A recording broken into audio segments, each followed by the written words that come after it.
Chapter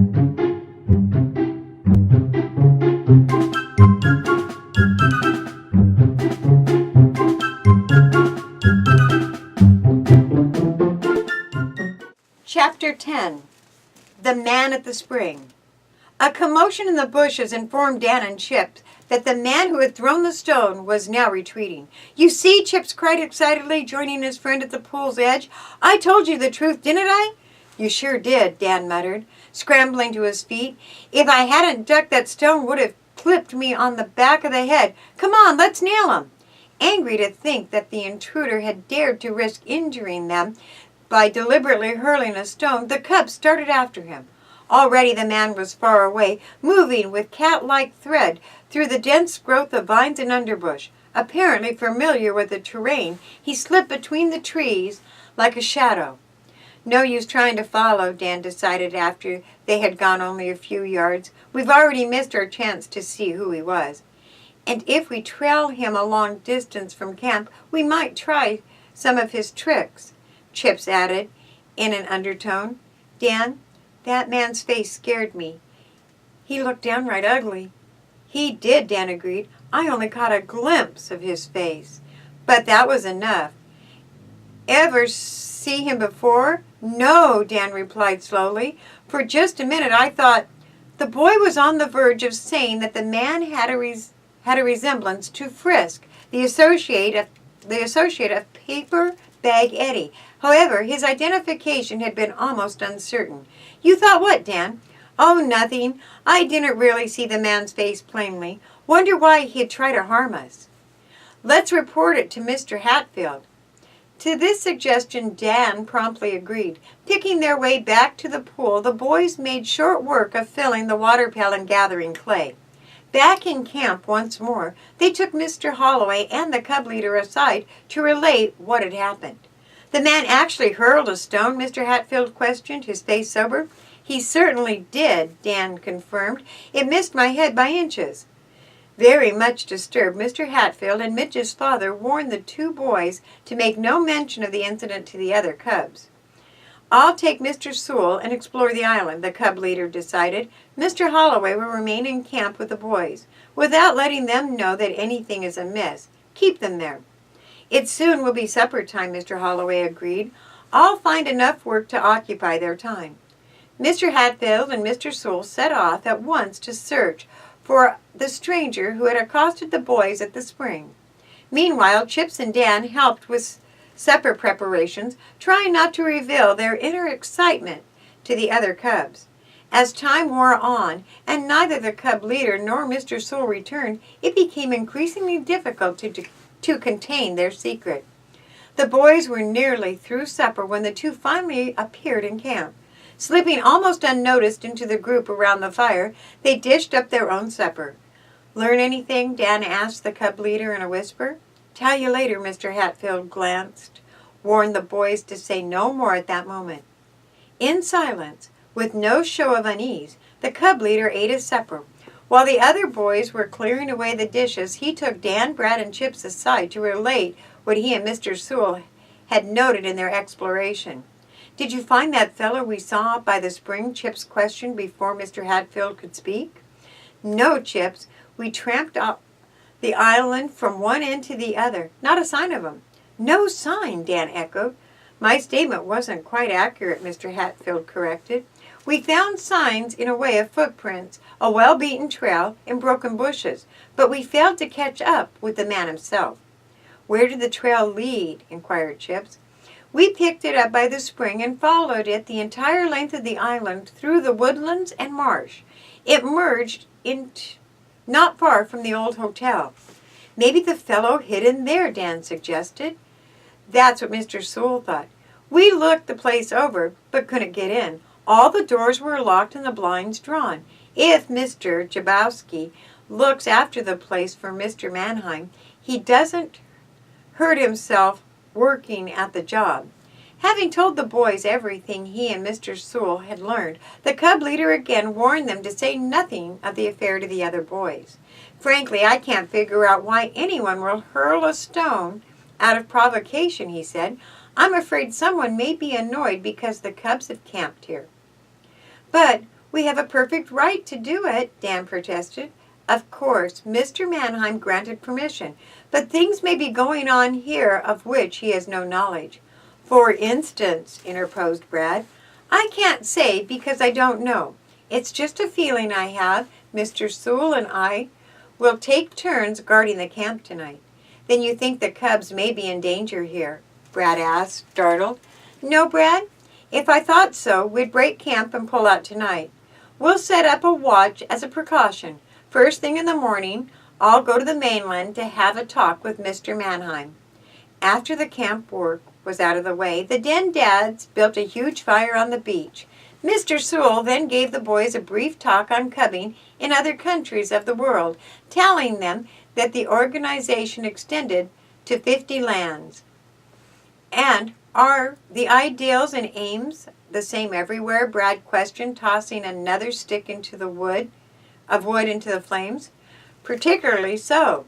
In most countries, the Kipling jungle stories have been made the basis of cubbing. Akela is the name of the cub leader in nearly all nations. The two-finger sign of the wolf is the cub sign around the world. Dan, who lounged on the sand beside Brad, had listened with keen interest. But how his attention wandered. Beyond the rim of the flickering light, he thought he saw movement. Was that shadowy form a trick of wind and tree boughs, or might someone be spying upon the camp? Wake up, Dan. Brad nudged him hard in the ribs. Mr. Hatfield just asked you to lead the singing of Cheer, Cheer, the Den's All Here. Are you asleep? Dan tore his eyes from the area of darkness. After all, he told himself he probably had fancied the shadow. Imaginations played tricks upon a fellow. Sorry, he apologized. I didn't hear. Guess I was half asleep. He launched into the song, which was sung to the tune of Hail, Hail, the Gang's All Here. The cubs joined in, singing lustily. At its conclusion, the boys all repeated the law of the pack, and the council fire came to an end. As the den fathers were tramping out the last of the coals, Dan walked over to the clump of bushes which had been directly in his line of vision. He was relieved to find no one hiding there. But on the ground beneath the blackberry bush was a sheet of paper torn from a cheap writing tablet. Unable to read it in the darkness, Dan took it to Mr. Hatfield. The beam of his flashlight picked out the scrawled words. Get off this island, stay away. A warning, Mr. Hatfield commented. This little affair has gone quite far enough. Whoever left the note must have done it only a few minutes ago, Dan said. I thought I saw someone in the bushes just as you asked me to lead the song. The coward, Mr. Hatfield muttered, folding the warning and placing it in his pocket. Afraid to show his face, instead he throws rocks and sneaks up in the darkness. More annoyed than afraid, the cub leader made a thorough inspection of the bushes where the unknown intruder had hidden only a few minutes before. A few large footsteps had been embedded in the moist turf, but the one who had left the note had fled. No use trying to track him down in the dark, Mr. Hatfield said in disgust. Tomorrow I'll take this up with Mr. Mannheim. With another reminder that no mention was to be made of the matter to the other cubs, the leader sent Dan off to bed. However, the boy observed that neither Mr. Hatfield nor Mr. Sewell turned in. Instead, the two men posted themselves near the entrance of the tents. Throughout the night, they kept a small fire burning. Dan was awakened by the excited shouts of other cubs who were donning trunks for a pre-breakfast swim. At the beach, he raced Brad to the raft where they rested for a moment. Anything happened last night? Dan asked, eager for a report. Not that I heard of. Mr. Hatfield and Mr. Sewell sat up until dawn. No one came near the camp. That's good, Dan said in relief. If things started popping, our camping trip would be called off. I like it here. So do I, Dan. I hope the Scouts buy this site, because if they do, the Cubs will get to come here often. But I know Mr. Hatfield's worried. The way matters are going, he is likely to recommend the place as anything but a permanent camp. I'm thinking the same thing. Oh well, maybe Mr. Mannheim will take a hand in finding out who's hiding on this island. After all, it's his property. A call to breakfast sent the two boys racing fast blast for shore. By the time they had scrambled into their uniforms, an appetizing meal of orange juice, bacon, and eggs awaited them. The cubs ate their fill and then listened as Mr. Hatfield outlined plans for the morning. "I'll take Dan, Brad, and Chips with me to Webster City to pick up a few supplies," the cub leader said. "Also to attend an important errand. Mr. Sewell has planned a hike for those who remain behind." "I'd rather go to Webster City," said Mac, who suspected that he was being excluded from an important mission. "Me too," chimed in Midge. "Can't we all go?" "Not this time," Mr. Hatfield turned them down. "We'll make a full report when we get back." At 9 o'clock, the three cubs and their leaders were picked up by a launch, according to arrangements made by members of the yacht club. Once on shore, they purchased a few small items. Thereafter, they presented themselves at Mr. Mannheim's office and were elated to learn that the island owner was in. "He'll see you at once," a secretary told them. "First door to your left." The room, which Mr. Hatfield and the cubs entered through a frosted door, was padded with rich, soft carpet. A heavy-set man with still blue eyes sat in a swivel chair behind a desk at a window. Recognizing the cub leader, he smiled in welcome. "Hello, Sam. What brings you here so bright and early? Another proposition to buy that campsite on Skeleton Island?" "Not exactly, Mr. Mannheim. We're not so sure it's a safe place." "Skeleton Island not safe?" Mr. Mannheim demanded. "What gave you that idea? Sit down and tell me all about it." He waved everyone into chairs. Mr. Hatfield introduced the three cubs and then went directly to the point. He related how a stone had been tossed at Dan and showed Mr. Mannheim the warning note. "Why, someone is playing a joke on you," the island owner said after reading the message. "Don't tell me you take this seriously." "We did and do, Mr. Mannheim.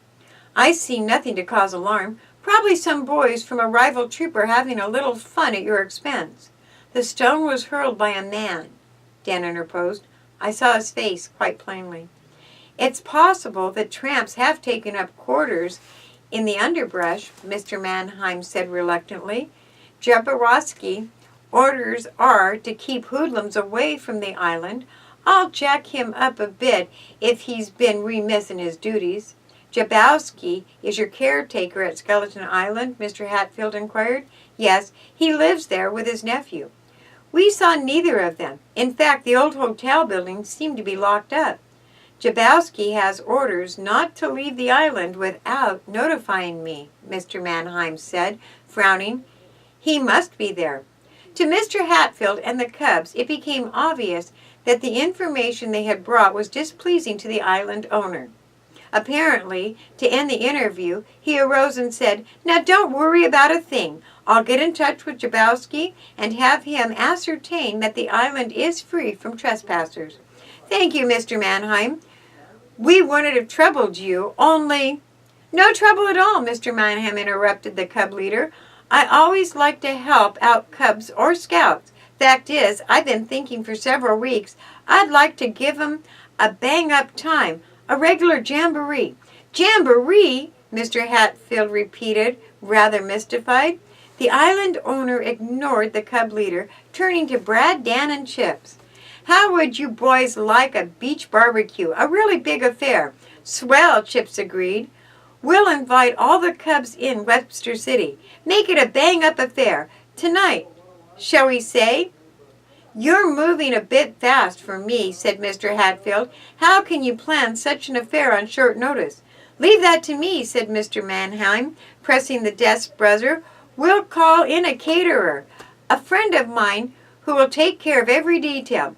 Your job, Mr. Hatfield, will be to have the cubs there on the island." "I don't doubt the boys will jump at the chance for a barbecue even on short notice," Mr. Hatfield replied. "But what about transportation?" "My motorboat will be available, and Jaborowski can take the overflow on the motor raft he has at the island." "Well," Mr. Hatfield gazed dubiously at the cubs, "I hardly know what to say. It's such short notice. The trouble with you, Sam, is that you're not in the habit of making quick decisions, the other said jovially. You have your boys at the dock at 7 o'clock. I'll take care of everything else. All right, Mr. Hatfield agreed. I'll get in touch with the cub leader of Den 1. I only hope you aren't biting off more than you can chew. Never mind that, the island owners said, escorting the party to the door. See you tonight. We'll have a jamboree that will give those cubs a thrill of their young lives. But what about that man we saw at the spring? Dan half protested. If he should be hanging around, leave that to Jabowski. Mr. Mannheim dismissed the subject. Don't give that matter another thought. The island owner bowed, and the cubs went out. When the door had closed firmly behind them, they eyed each other with a trifle question. Well, that was fast work if you ask me, Brad said, sucking on his breath. Mr. Mannheim takes care of everything. In typical Mannheim style, added the cub leader unhappily. Unfortunately, I've learned from past experience that his plans don't always pan out right. Then, you're afraid the barbecue won't come off tonight? Chips asked as the four started down the hallway. Oh, it'll be held after a fashion, Mr. Hatfield replied. But Mr. Mannheim is apt to leave too many details unplanned. Another thing, that man at the spring, Dan supplied, as the cub leader hesitated. Yes, I'm not entirely satisfied that Jabowski will attend to him. For that matter, where is Jabowski? No one has seen him since we landed on the island, Brad replied. It all adds up to an uncertain picture. Mr. Hatfield said soberly, everything may go well tonight.